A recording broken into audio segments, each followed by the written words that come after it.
محمد وآل محمد. اللهم صل على محمد وآل محمد.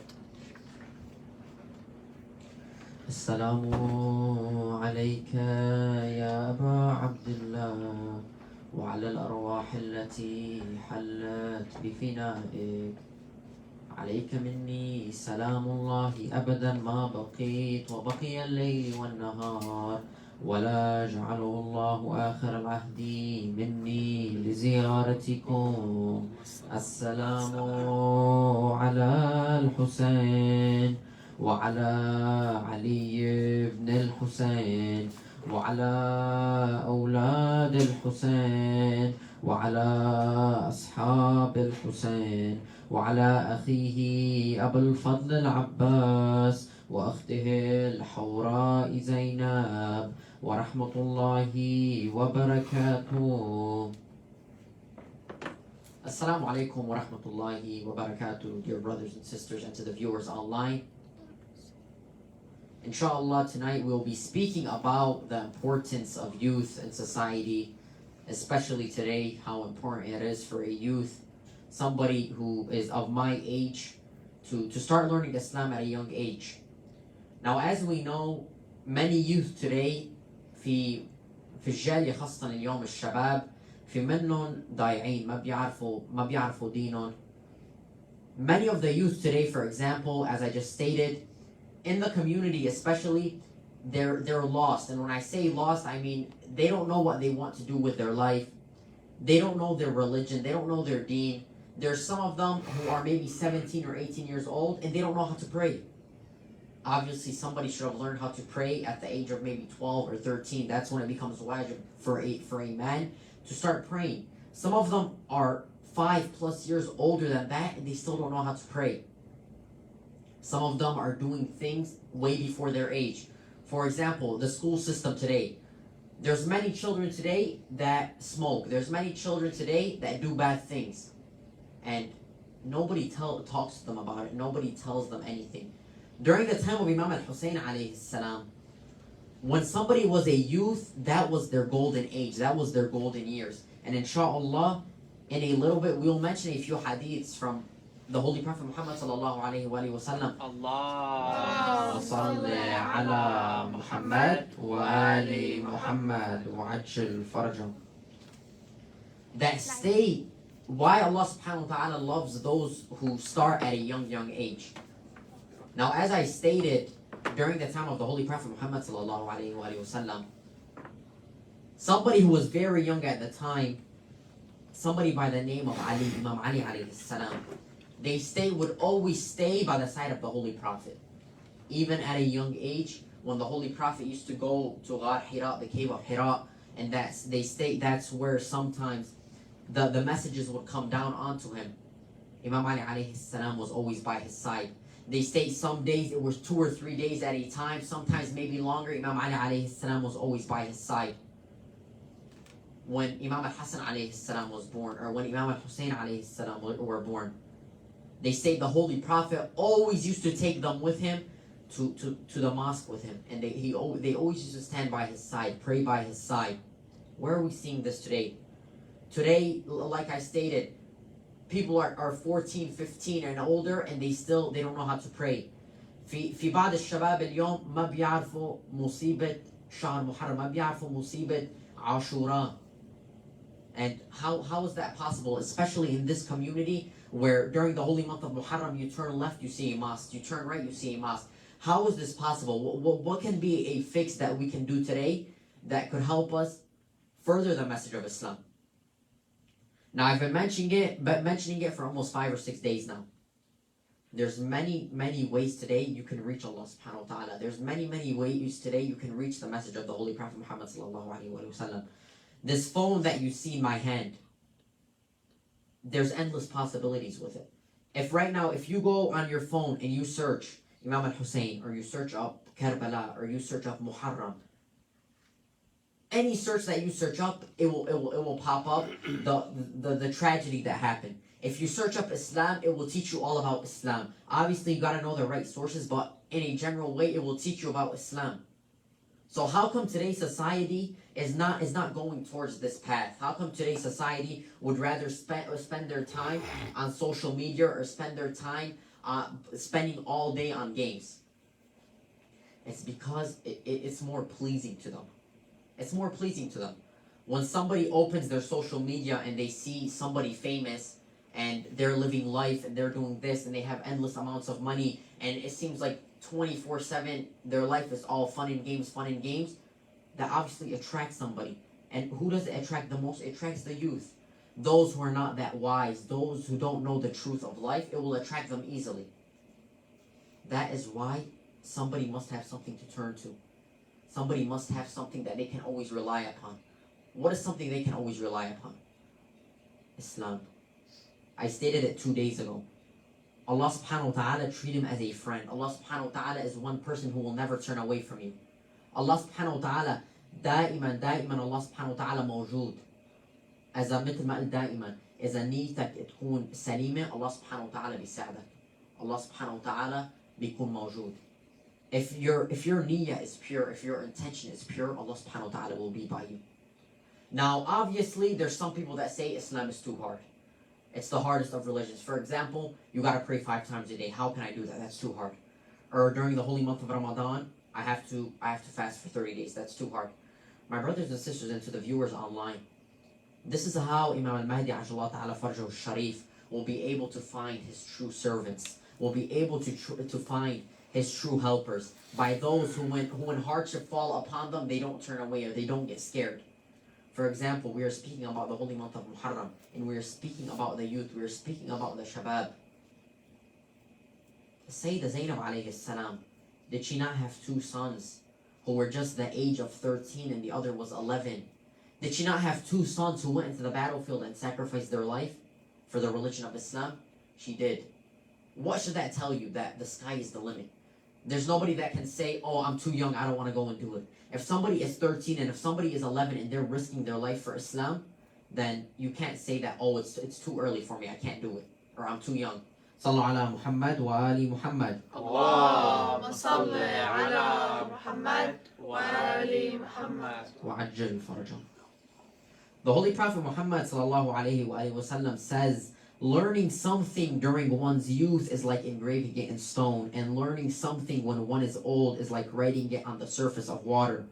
روي عن الرسول الأعظم محمد صلى الله عليه وآله وسلم اللهم صل على محمد وآل محمد وعجل فرجه أنه قال من تعلم في شبابه كان بمنزلة الرسم في الحجر ومن تعلم وهو كبير كان بمنزلة الكتاب على وجه الماء. The Holy Prophet, what does he mean by this? When somebody is young, and I always say this, دائما أقول وقت واحد بعده بشبابه إذا بتقله شيء دغري بيلقطع. For example, you tell him pray, or you teach him something, بتحاول تعلمه شيء دغري بيتعلمه. It's like putting it in stone. Let's say right now I was to engrave my name in stone. How long would it stay there? It could stay there hundreds of years, thousands of years. It could stay there. If you put something in water, what happens? You look 1 second, it's there, the next second, the next wave has come, and it's faded. This is what the Holy Prophet is saying. If you learn something when you're young, it'll stay in your head. If you learn it as you get older, it'll disappear. 1 second it's there, the next it's not. And this is something that's commonly seen. Somebody when they're young, for example, you learn how to read a surah, you learn how to read from a book, you learn how to do this, those stuff stay with you all the time.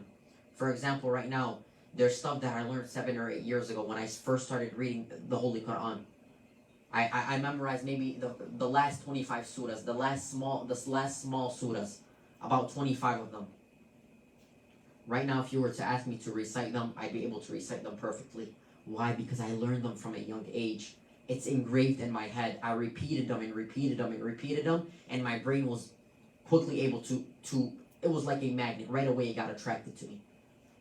But once you're older, you start having more things on your plate. You start having more stress. You start having more things in life. You start having bills to pay. You start having, in a way, life just hits you.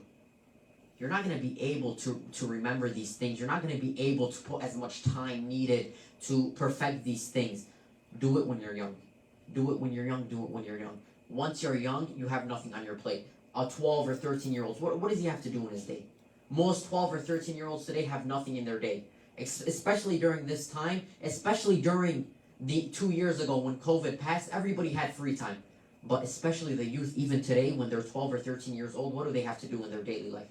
Nothing. Other than school and go home and do their homework, and then they're sitting at home for the rest of the day. Use your time wisely. What does Imam Ali alayhi salam say? روي عن أمير المؤمنين علي بن أبي طالب عليه السلام أنه قال الوقت كالسيف إذا لم تقطعه قطعك.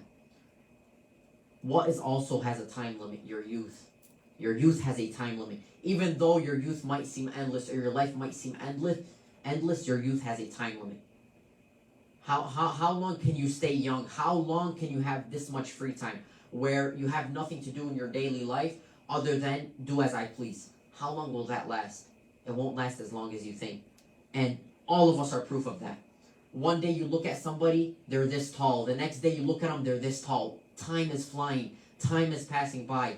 Time is going as fast as I think it's ever went from, in my opinion. Like, I look back a few months and it's April. I look back today, it was Shahr Muharram. A few months ago it was Shahr Ramadan. Time is flying. Take advantage of this. Take advantage of this. These things that seem long, before you know it, they will pass. Before you know it, they will pass. Somebody goes to school, بده خلينا نفترض 7 سنين يعمل محامي أو 7 سنين يعمل دكتور. دغري هذا الوقت دغري بيمرق.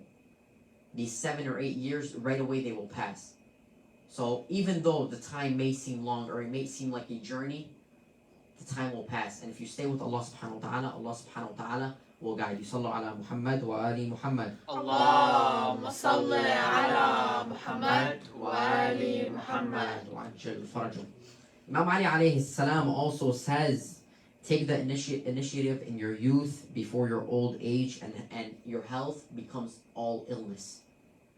Imam Ali alayhi salam says, take the initiative in your youth. When you're young, you're healthy. When you're young, you have energy.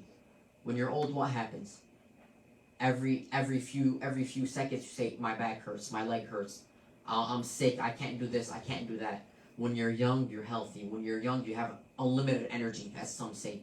Like, how can you be tired? You're still young. You're still 16 or 17 years old. You should be having unlimited energy. So take the initiative in your youth.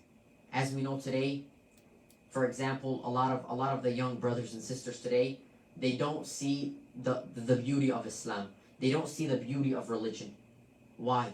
Why do they not see the beauty of religion? Because some of them, they have never really put the time. If they want to do something, and I will tell you this firsthand, if somebody is young and they want to do something, nothing will stop them from doing it. Nothing will stop them from doing it.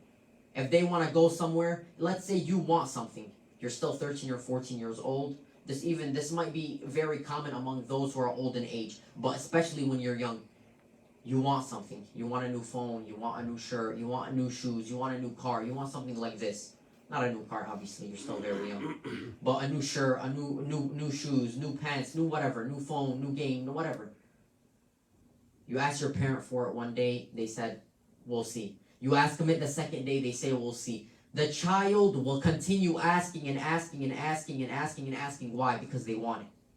They want it. They're going to keep asking until they get it. And like I said, this is very common. I am living proof of it. When I was a kid, if I wanted something, I constantly asked my parents for it. Constantly asked my parents for it. Why? Because I wanted it. I wanted it. It seemed pleasing to me. Obviously, it was just materialistic, but obviously, I had a certain attraction towards it. This is what happens with youth. When they have a certain attraction towards something, nothing can stop them from getting it. Nothing can stop them from traveling this journey in order to achieve this thing. So, if the youth just took a look into the religion of Islam, they would fall in love with it. They would fall in love with it. If the youth would go to the mosque, they would fall in love with it. There's some people that say, you go to the mosque, all you see is old people. All you see is people old in age. The youth have to be more a part of the community today. مثل ما قلت في بعض الشباب اليوم أنا بعرفهم من المدرسة عم يعملوا شغلات مش منيحة. يعني بعرف منهم بعضهم بيدخنوا. في بعضهم ما بيعرفوا يصلوا. في بعضهم ما بيعرفوا مصيبة كربلاء.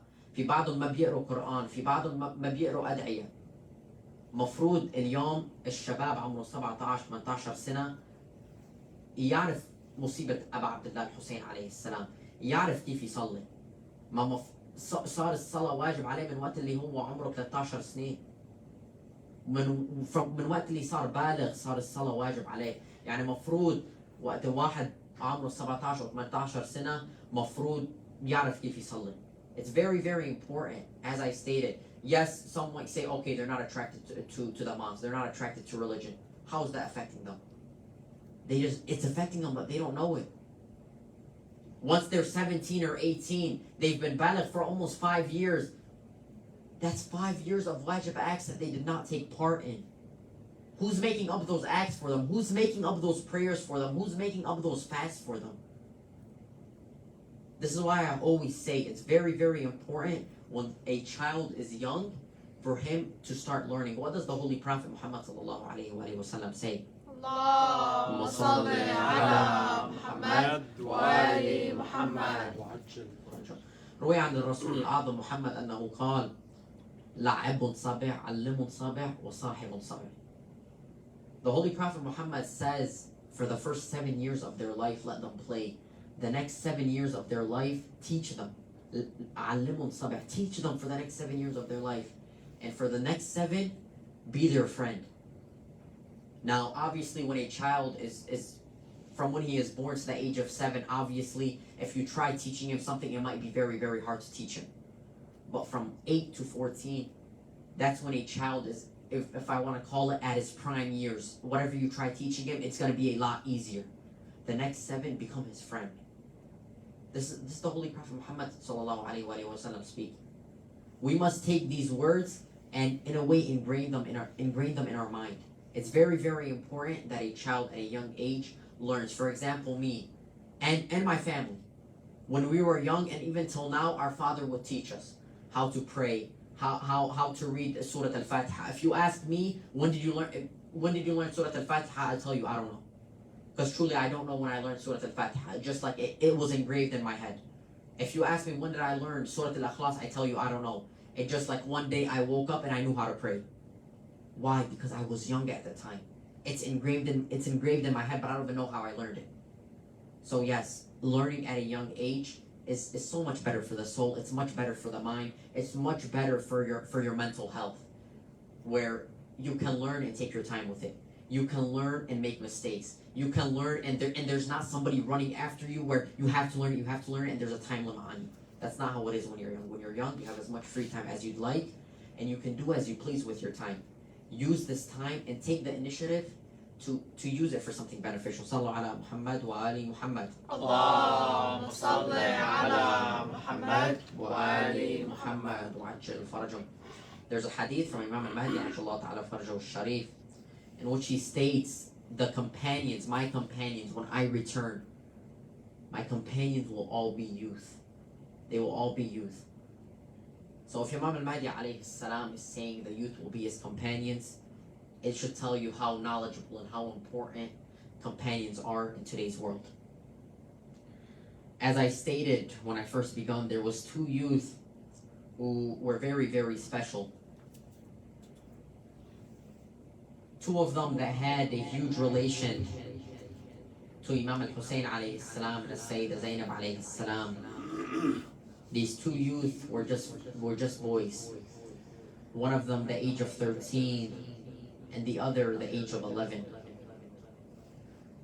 I want to take you to the scene, what Imam al-Hussein alayhi salam was experiencing, what was going through the head of Imam al-Hussein alayhi salam. Hussein alayhi salam was in Karbala. He had hardly 72 men with him.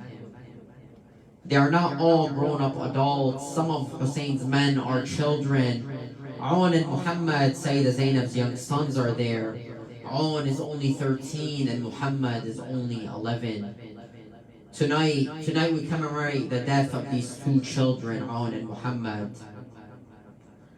Tonight, let us comfort the mothers who proudly sacrificed their children for the religion of Islam. Mothers of Karbala, mothers of Aoun, Muhammad, the Sayyida Zainab, Farwa, the mother of Qasim, mother of Ali al-Akbar, Layla, the mother of Ali al-Asghar, Rabab, Mothers of Karbala were proud of their children. They loved their children. Of course, like any mother, they had to love their children. A mother loves her children the most.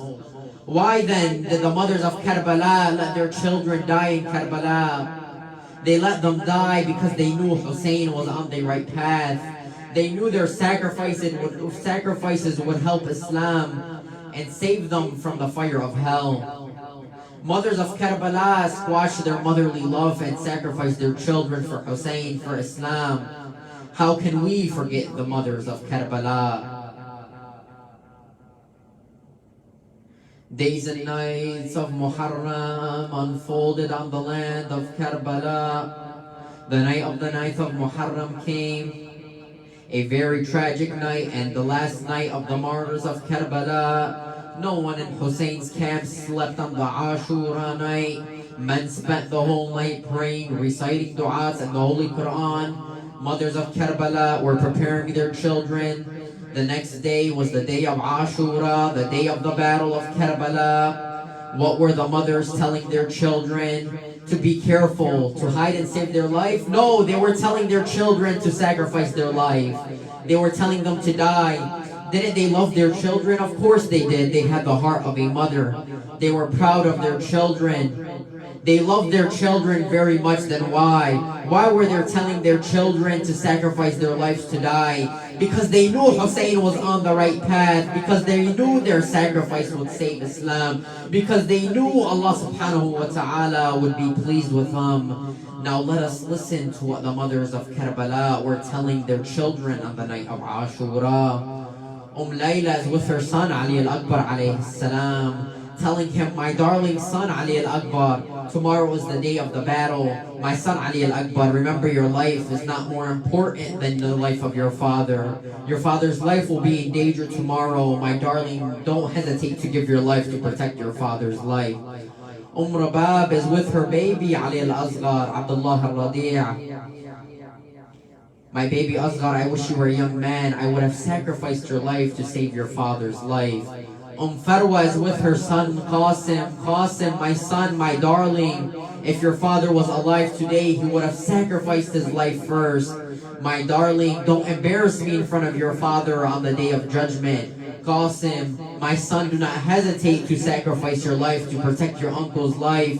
Kulthum, Imam Hussein alayhi salam's sister, was sitting alone weeping. Abbas, her brother, heard her crying. He came to her tent. He said, my sister Kulthum, why are you crying? What's the matter?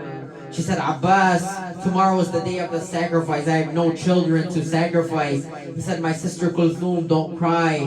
Abbas is still alive. Tomorrow I will sacrifice my life as a gift on your behalf. I will be your sacrifice. Sayyidah Zainab is with her two sons, Aun and Muhammad. She says, my sons, Aun and Muhammad, tomorrow is the day of the battle. Your Uncle Hussein's life will be in danger. My darlings, if anything happens to your Uncle Hussein while you are still alive, I will be filled with shame while you are still alive. I will be filled with shame, my Aun Muhammad. I will not be able to face your grandmother, Sayyidah Fatima, on the day of judgment. Please, my dearest sons, don't let me down. Be the first to save Ashura. Ashura came. Ali al-Akbar gave the adhan. Imam al-Hussein alayhi salam led the Fajr prayer. The day was already very hot. The battle begun. Imam Hussein's army of 72 thirsty and hungry men against 20,000 of Yazid's men. Hur went to the battlefield and was martyred by Yazid's beasts. One by one, Hussein's companions went to the battlefield and were killed. Since dawn, Sayyidah Zainab was watching the bodies being brought to the tent one by one. She called her sons Aun and Muhammad. She said, my sons, what are you waiting for? Why have you not been to the battlefield yet? Go and fight the enemies of Islam. They replied, mother, since dawn we have been to Uncle Hussein many times and we have been asking him for permission to fight. He keeps refusing us. Mother, you must help us. Ask Uncle Hussein to give us permission to fight jihad. to fight the enemies of Islam. They say that Zainab called her brother Hussein to the tent. She said, my brother Hussein, I have been like a mother to you, haven't I? Hussein, your mother is begging you to let On and Muhammad go to the battlefield. Hussein replied, Zainab, my sister, jihad is not wajib on children. How can I let my sister's sons be killed while I am still alive? No, Zainab, no, I will not let this happen.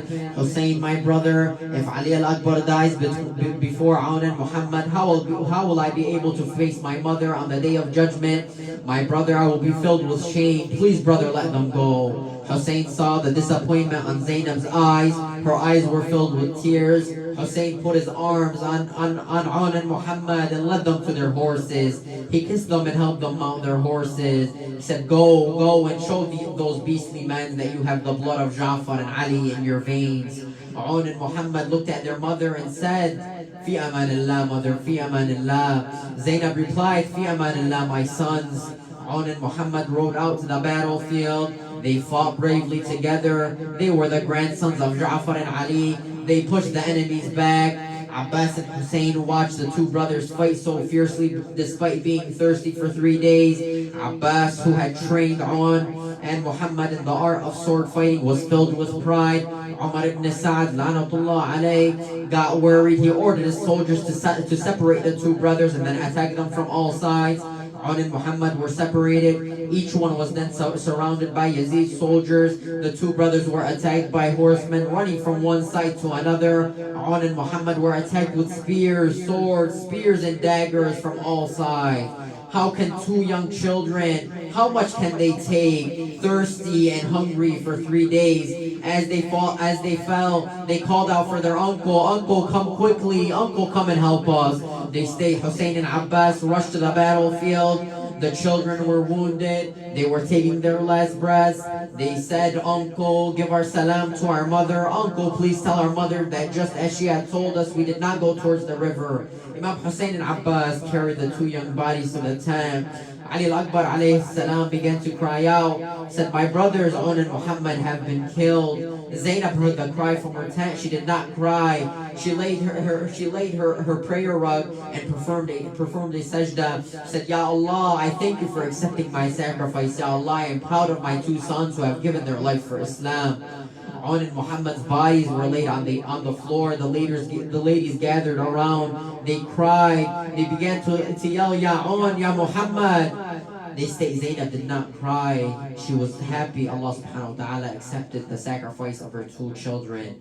Inna lillah wa inna ilayhi raji'un. We are from Allah, and to Him we shall return. If that alone would not tell you the importance of youth in the religion of Islam, Sayyidah Zainab alayhi salam was honored that Allah subhanahu wa ta'ala would accept the sacrifice of her two young sons, On and Muhammad. Ali al-Akbar alayhi salam was also just a boy. Died during that battle. Qasim as well died during that battle. Abdullah al-Radi', who was also shot with an arrow during that battle, was also killed. Ali al-Azhar was also killed. So my brothers and sisters, and to the viewers online, and especially to the ones that are young, what are you doing today that is harder than going to a battlefield and sacrificing your life for the religion of Islam? On and Muhammad, who were just 13 and 11, accomplished the hardest of tasks and went and sacrificed their lives for the religion of Islam. Sallu ala Muhammad wa ali Muhammad. اللهم صل على محمد وآل محمد. نتوجه إلى القبلة نحو زيارة الإمام الحسين عليه السلام.